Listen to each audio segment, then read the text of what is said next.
જિલ્લાના શંખેશ્વર તાલુકાની લોલાડા જિલ્લા પંચાયત સીટ તેમજ તેમને હેઠળ આવતી તાલુકા પંચાયત સીટના ભાજપના ઉમેદવારોને વિજય બનાવવા પૂર્વ કેબિનેટ મંત્રી દિલીપજી ઠાકોરની હાકલ. પાટણ જિલ્લાના શંખેશ્વર તાલુકાની લોલાડા જિલ્લા પંચાયત સીટના ભાજપના ઉમેદવાર ભરતજી કેશાજી ઠાકોરના સમર્થનમાં નવા તારાનગર ગામે સભાનું આયોજન કરવામાં આવ્યું હતું. આ સભામાં દિલીપજી ઠાકોરે લોકોને સંબોધતા કહ્યું કે વિકાસના કામોને આગળ વધારવા માટે ભાજપના ઉમેદવારને ભરતજી ઠાકોરને જંગી બહુમતીથી જીતાડવા જરૂરી છે.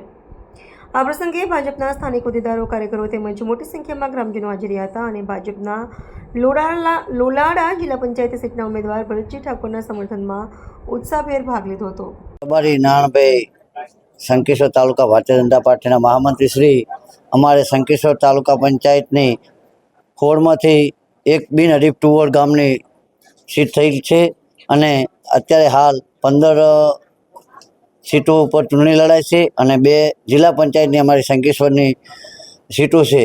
તેમાં અમારે આશાવાદ છે કે અમે 15 અને 2 જિલ્લા પંચાયત જીતીએ છીએ અને આ વસ્તીનો અને મતદારોનો એવો પણ પ્રતિસાદ છે. આ દેશની અંદર માન્ય નરેન્દ્રભાઈ મોદી સાહેબનું શાસન અને ગુજરાત રાજ્યના મુખ્યમંત્રી શ્રી ભૂપેન્દ્રભાઈ પટેલ આ ડબલ એન્જિનની સરકાર ડબલ તાકાતથી કામ કરે એના ભાગરૂપે આ શંખેશ્વર તાલુકા પંચાયત ભારતીય જનતા પાર્ટીની બહુમતથી જીત મેળવી અને તાલુકા પંચાયત બનાવશે. ભારત માતા કી જય. શંખેશ્વર તાલુકા ભાજપ પ્રમુખ શંખેશ્વર મંડળની અંદર ખૂબ સારો પ્રતિસાદ મળી રહ્યો છે અને હોડ તાલુકા પંચાયત ને 2 જિલ્લા પંચાયત એક બિનહરીફ થઈ છે અને 15 ઉપર અમે ખૂબ જંગી મતથી જીત્યું અને 2 તાલુકા જિલ્લા પંચાયત પણ ખૂબ જંગી મતથી જીત્યું. બસ અસ્તુ. ભારત માતા કી જય. આજે તારાનગર ગામની અંદર સ્થાનિક સ્વરાજની ચૂંટણી 26મી તારીખે આવવાની છે અને એના મતદાનથી તાલુકા પંચાયત અને જિલ્લા પંચાયતના ઉમેદવારો નક્કી થવાના છે. અમે આજે તારાનગરની એક ખાટલા પરિષદમાં આવેલા છે, લોકસંપર્કમાં આવેલા છે. અમે કોઈ જાહેર સભા એટલા માટે નથી રાખી, ખાલી લોકસંપર્કમાં જ આવેલા છે અને સૌને મળવા માટે આવેલા હતા. તાલુકા પંચાયતના ઉમેદવાર અમારા જયશંકભાઈના અને અમારા જિલ્લા પંચાયતના ઉમેદવાર અમારા પૂર્વ તાલુકા પંચાયતના પ્રમુખ રહી ચૂકેલા ભાઈ શ્રી ભરતભાઈ છે અને જે ગામની અંદર આપણે બેઠેલા છે. વર્ષો પહેલાં ગામની જે પરિસ્થિતિ હતી, 20 વર્ષ પહેલાં આ ગામની અંદર એક વખત આવીને જઈએ તો ફરીવાર આ ગામ તમને શોધવું મુશ્કેલ પડતું હતું. આજે રાજ્ય સરકાર અને ભારત સરકારની બંને સરકારોની રહેમ દ્રષ્ટિથી સમીથી કુંવર સુધીનો રસ્તો લગભગ આ તાલુકામાં કોઈ બીજો ગામનો રસ્તો નહીં એવો સરસ મજાનો રસ્તો એ ભારત સરકારની ગ્રાન્ટમાંથી બનાવી આપ્યો છે અને કુંવરથી તારાનગર સુધી પણ પાકો રસ્તો એ રાજ્ય સરકારે બનાવી આપ્યો છે. અહીંયા બાજુમાં એક 15 ઘરનું અમારું એક જયનગર આવેલું છે. એ જયનગરને પણ 6 કરોડના ખર્ચે ભારત સરકારે ખાલી 15 ઘર એમને પણ પાકા રસ્તાથી આ સરકારે છોડી આપ્યા. એટલે સરકાર લોક ઉપયોગી કામ કરી રહી છે.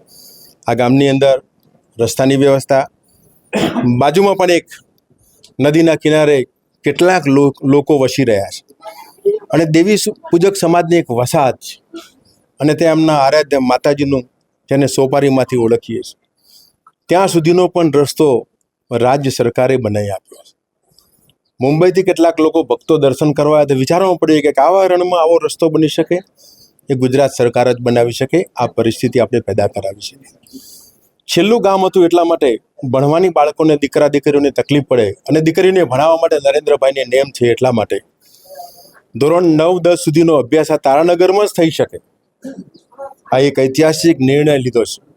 લગભગ 3 કરોડના ખર્ચે સુંદર મજાની હાઈસ્કૂલ ટૂંક સમયમાં બનવા માટે જે જમીન સંપાદનનું બધું કામ પૂરું થયું છે અને આજે તારાનગરનું ખાલી અમે મળવા આવે તો આખું ગામ ભેગું થયું છે અને એનું કારણ નરેન્દ્રભાઈની કામગીરી, ભારતીય જનતા પાર્ટીની કામગીરી અને અમે માત્ર વિકાસના નામે જ મત માગવા માટે નીકળી છે. વિકાસ જોઈને આજે આ ગામમાં રેતી સિવાય કંઈ નહોતું, એની જગ્યાએ ગામની અંદર પેવર બ્લોક, પાકા રસ્તાઓ, પાકી શાળા, હાઈસ્કૂલ આ બધું જ બની રહ્યું છે. એટલા માટે આ તારાનગર ગામ આજે મન મૂકીને ભારતીય જનતા પાર્ટીને જીતાડવા માટે આગળ વધી રહ્યું છે અને હું પણ સૌને વિનંતી કરું કે 26મી તારીખે કમળના નિશાન ઉપર મત આપીને અમારા બંને ઉમેદવારોને જીતાડશો અને ચોક્કસપણે ઘણા મતોથી જીતશે એવી મને સંપૂર્ણ પછી આશા છે. ઠાકોર ભરતભાઈ કેશાભાઈ છે. ભારતીય જનતા પાર્ટી દ્વારા મને લોલાડા જિલ્લા પંચાયત ઉપર ટિકિટ આપી અને મને ઉમેદવારની પસંદગી કરી છે. તો મારી સાથે જે સુબાપરા સીટના ઉમેદવાર પુરીબેન જયસંગભાઈ એમને પણ તે સુબાપરા સીટની અંદર નિમણૂક કરી છે. ત્યારે અમે બંને ઉમેદવારો આજે તારનગર ગામની અંદર આ ચૂંટણી પ્રચાર અર્થે આવ્યા હતા. ચૂંટણી સભાની અંદર અમારી સાથે ગુજરાત સરકારના પૂર્વ કેબિનેટ મંત્રી દિલીપભાઈ સાહેબે પણ આજે ગુજરાત સરકારની જે વિકાસ યાત્રાને સમર્થન કરી લોકોને આહવાન કર્યું અને લોકોનો ખૂબ ઉત્સાહ અને પ્રેમ જોવા મળ્યો. લોકોએ અમારી સાથે રહી અને સરકારના જે થઈ રહેલા કામોને બહુ આનંદથી માની અને વિકાસ યાત્રામાં જોડાઈ અને જે નરેન્દ્રભાઈ મોદી સાહેબનું વિકસિત ભારતનું સપનું સાકાર કરવા માટે એના સહભાગીદાર થવા માટે લોકોમાં પણ આજે ઉત્સાહ અને આનંદ બહુ જોવા મળ્યો છે. અમને બંને ઉમેદવારોને જીતાડવા માટે લોકોએ બહુ ઉત્સાહભેર અમને સહઅનુમતિ આપી છે. મારું નામ ઠાકોર ભરતભાઈ કેશાભાઈ, લોલાડા જિલ્લા પંચાયતના